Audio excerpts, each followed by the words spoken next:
Donc, bonjour à tout le monde. Déjà, je tenais à commencer pour vous dire que mon témoignage, il est propre à moi-même. Ça veut dire que ce qui s'est passé dans mon expérience, c'est vraiment...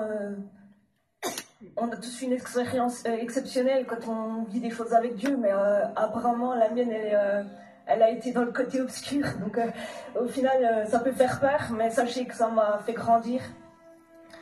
Donc déjà, donc je m'appelle Laura. J'ai commencé à être chrétienne depuis petite, mais j'étais avec ma grand-mère qui me parlait de Dieu, mais qui n'avait pas les bonnes croyances, je pense, à l'époque, dans le sens où elle priait beaucoup les statues, elle me mettait beaucoup de médailles pour me protéger, comme si un objet me protégerait. Donc j'avais plus une crainte en moi plutôt que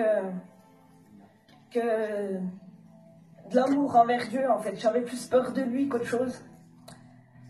J'ai suivi différentes religions, malgré que je croyais en Jésus, je mélangeais tout, en fait. Pour moi, Dieu, c'était le même partout, dans toutes les religions, que ce soit Bouddha, Krishna, on a touché un peu à tout. Je cite ma mère, qui était l'exemple à pas suivre, mais je la remercie quand même. Donc, on a fait beaucoup de choses qu'il fallait pas. J'ai suivi des fausses doctrines, parce que quand on connaît pas Dieu, et puis qu'on ne s'intéresse pas à sa parole, on commence à suivre un peu ce qu'on entend, ce que les gens nous disent, et puis on se fabrique notre Dieu à nous, on considère qu'il est comme si, qu'il sera gentil si on fait ça. Et puis moi, pour ma part, j'avais pas envie d'écouter ce qu'on me disait. J'allais à mon église, quand j'allais à mon église, je rigolais, parce que ouais, j'avais aucun... Je croyais pas à la Bible, je croyais pas. Pour moi, c'était des hommes qui avaient écrit, je comprenais déjà même pas qu'on puisse lire, puis en plus, en essayant de lire, je comprenais rien, puis ça me saoulait, en vrai. Donc j'ai commencé à parcourir mon chemin, donc j'allais sous la mauvaise voie sans le savoir. J'ai trouvé un conjoint, donc pas de mariage, je savais pas ce qui était bon ou pas bon, je suivais vraiment mes choses. On est tous bons quand on croit faire bien, en fait. C'est pour ça qu'on se trompe souvent. Si on connaît pas, on n'a pas de direction, on n'a pas de... Donc ce qu'on croit qu'est bon, même Robin des Bois, on peut dire qu'il est bon, alors qu'en fait c'est un voleur, il volait quand même. Donc il volait pour les riches, mais c'est quand même un voleur. Et moi je me considère comme ça, en fait. Je me considérais comme une personne bonne, mais à ma façon. Ça m'a fait périr, comme on dit, faute de connaissances, ouais, j'ai péri. J'étais intéressée par toutes ces choses occultes, toutes les choses qu'il ne faut pas toucher, même si on croit que c'est bien, parce que moi à l'époque je croyais que ça m'apportait. Je voyais des choses extraordinaires, je voyais l'aura des gens, j'arrivais à faire à me dédoubler dans l'astral, j'arrivais à faire des choses, wow, c'était grandiose pour moi, mais je savais pas que j'étais en train de m'enterrer, en fait. Donc j'allais à Cultura, j'étais à fond dans les livres, médiumnité, j'avais les cartes, tirage de cartes, toujours plus. Sauf qu'en parallèle, je tombais malade de plus en plus aussi. Donc je me rendais pas compte que tout ça m'apportait de mauvaises choses. Et j'ai commencé à vraiment périr, ouais, à souffrir, à avoir mal, des douleurs horribles à la tête. Je suis désolée. Je croyais aussi surtout que Dieu il était là. Mais je croyais surtout à la réincarnation. Donc je me disais, si je souffre autant, c'est pas parce que je fais mal, mais c'est parce que j'ai fait mal dans une autre vie. Et je me disais, il me punit, j'ai dû faire quelque chose d'horrible pour pouvoir souffrir comme ça. Quand je vous dis que j'avais des migraines, j'étais sous antidouleur, j'avais de l'oxygène, j'avais des piqûres. Horrible, quoi. Et puis, on recherche toujours cette médecine parallèle, les guérisseurs qui viennent, puis en fin de compte, c'est momentané, ça veut dire qu'ils sont sur toi, ils t'apportent un bien momentané, puis jour après jour, tu t'enfonces, et t'as mal, et on se rend pas compte en fait qu'on s'enfonce dans quelque chose de vraiment horrible, quoi. Par la suite, j'ai eu des petits signes, donc malgré tout, j'ai toujours cru en Dieu, j'ai toujours prié, je m'adressais toujours à lui, même si c'était pas de la bonne manière, mais je savais qu'il était là quand même, donc je pense que c'est ça comme une protection. Et grâce aux prières de ma grand-mère, que malgré tout, elle a toujours prié, même si je la voyais dans sa Bible puis que ça me saoulait, je me dis merci, je la remercie, parce qu'en fin de compte, tout ce qu'on fait, tout ce qu'on proclame, tout ce qu'on dit, ça agit sur nous. Et je pense aussi que je commençais à faire des rêves, donc petit à petit, je commençais à voir des choses, il me montrait. Je l'entends mieux. J'ai pas compris. Donc j'ai commencé à faire des rêves comme quoi c'était important. Je rêvais à des versets bibliques alors que je lisais pas la Bible. Donc ça m'a montré comme quoi fallait vraiment se marier, il fallait être droit devant Dieu. Donc j'ai commencé à plus avoir de rapport avec mon conjoint, donc le papa de ma fille. Et j'osais pas dire parce que ça s'ancrait en moi. Je savais qu'il y avait des choses, mais on peut pas parler parce que... Donc je lui disais toujours, tu sais, Dieu il va me guérir, mais il faut que tu me laisses aller dans mon église, il faut que tu me laisses faire. Et un jour j'ai entendu prie pour les autres. Et je l'ai entendu audiblement. Et je me suis dit, je suis quand même dans la bonne voie. Je pense qu'il est là, malgré toutes mes erreurs et tout. J'étais pas consciente. J'ai rêvé qu'il fallait que je lise la Bible. Donc pour moi, ça c'était la chose. Je régnais, je voulais pas. Quoi. Puis un jour, je me suis dit quand même, il va falloir quand même que j'y songe, quoi. Donc c'était là, mais j'avais pas envie de faire le pas. Et un jour, j'ai commencé à voir aussi des paroles. J'ai entendu prier pour les autres. J'ai entendu aujourd'hui, c'est peut-être un jour, c'est peut-être le grand jour, mais je comprenais pas. C'était des mots en plus que je demandais à maman. Puis elle me disait mais si ça aussi c'est écrit et tout. Donc je commençais à me dire faut vraiment que je lise. Puis un jour, je suis allée à mon église et puis j'étais avec une amie chrétienne. Et là, il y a une femme qui s'écroule devant moi pour dire que j'ai rigolé. Je dis c'est n'importe quoi. Pour moi, c'était du cinéma. Elle faisait du cinéma et puis je disais il faut n'importe quoi pour attirer les gens, quoi. Et moi, j'ai proclamé, j'ai dit Seigneur, si moi un jour je dois être délivré, que ça se fasse. Mais par contre, si ça se fait, je veux vraiment ressentir la chose quand ça sort et je veux vraiment que ce soit réel et pas oh je suis guérie et puis au fin de compte toujours se dire est-ce que vraiment c'est parti ou j'étais pas cool parce que je lui parlais mal puis je lui disais fais-moi vomir, mais faites que ça sorte, quoi. Le temps a passé. Donc j'étais dans ma maison, puis je souffrais tellement que j'en avais marre des hôpitaux, marre d'avoir mal, marre. Et un jour, je me suis retrouvée toute seule. Je me rappelle du jour, parce que mon conjoint était parti chercher un tableau. Et j'étais dans la chambre, et puis je disais, Seigneur, il faut que ça cesse. J'ai une maison, j'ai un conjoint, j'ai une petite fille.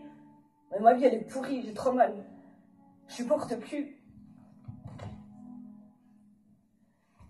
Et je lui ai dit, enlève-moi tout si je dois te voir, en fait. Tu peux tout prendre. Ma parole, 5 mois après, ça arrivé. Un matin, je me dis, il faut quand même que je lise la Bible, parce qu'il me montre qu'il faut que je la lise. Donc je la prends.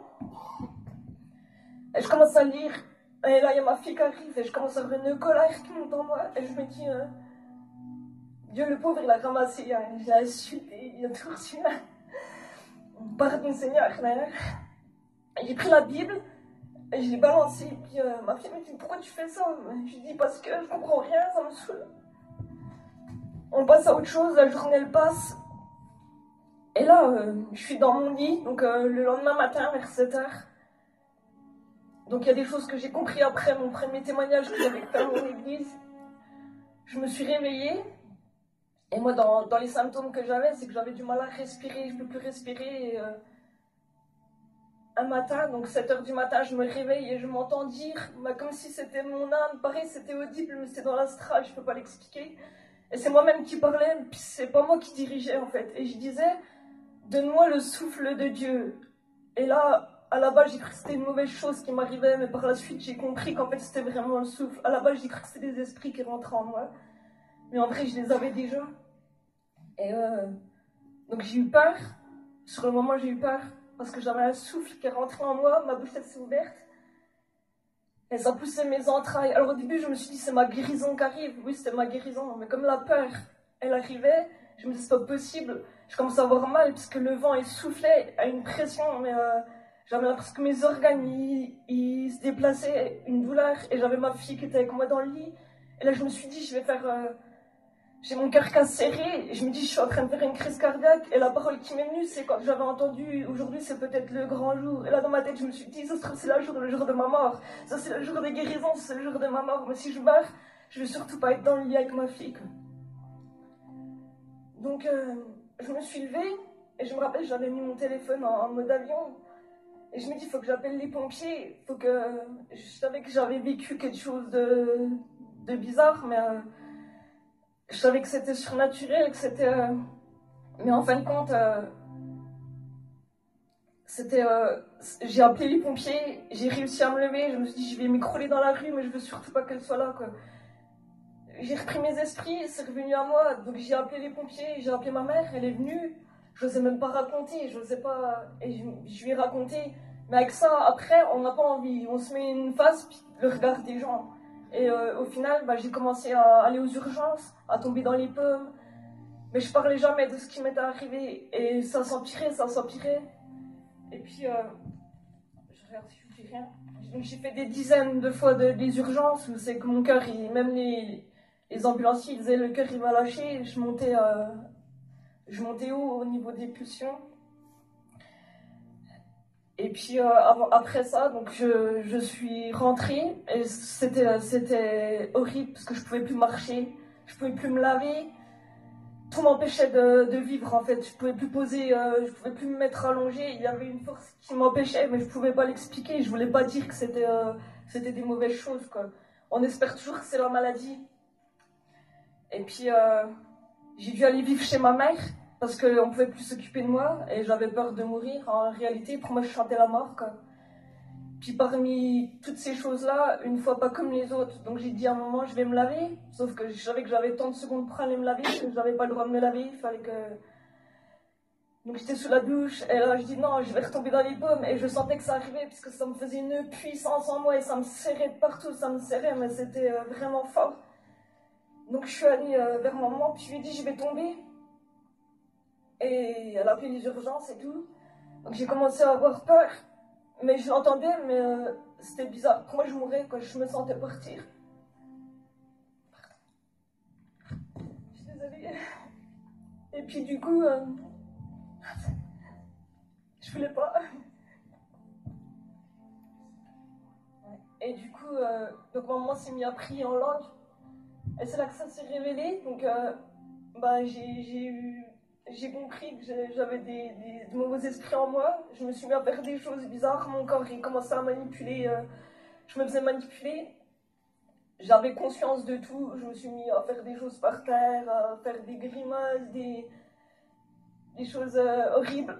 Je pensais pas que ça pourrait m'arriver, parce qu'en tant que chrétienne, on se dit toujours il y a Dieu, et puis ça peut pas arriver à un chrétien. Mais en fin de compte, si tu as fait des choses, il y a des choses à libérer, et puis il faut vraiment faire confiance à ce qu'on peut vous dire dans les églises. Et d'ailleurs, je remercie Jean-René, mon pasteur, qui était là. Et à Gira, beaucoup de personnes sont venues m'aider. Ils ont prié pour moi. Et j'ai eu beaucoup de délivrances, dans le sens où ça s'est passé en 2 mois. J'ai eu des autodélivrances. J'ai eu la plus forte, c'est quand il y avait Jean-René, où je me disais, c'est pas possible que d'avoir quelque chose en moi comme ça. J'avais la langue qui pendait. Je vous dis ça pas pour glorifier le diable, loin de là. Je voudrais que vous soyez conscients que l'enfer il existe. Moi je croyais que l'enfer il n'existait pas, que c'était sur terre, qu'on devait vivre des obstacles, des épreuves, et puis c'était là. Mais non, non. Si vous saviez, à mon avis, combien de gens il y en a, ils sont morts, elles sont mortes, et puis les personnes ne savent même pas qu'elles avaient. Nous on est là, on regarde et on ne sait pas ce qui se passe, qu'ils ne peuvent pas parler. Moi j'ai eu cette chance d'être dans une famille chrétienne, d'être suivie par des gens. D'avoir ma mère qui s'est mise à prier en langue, c'était nul, pour moi c'était n'importe quoi.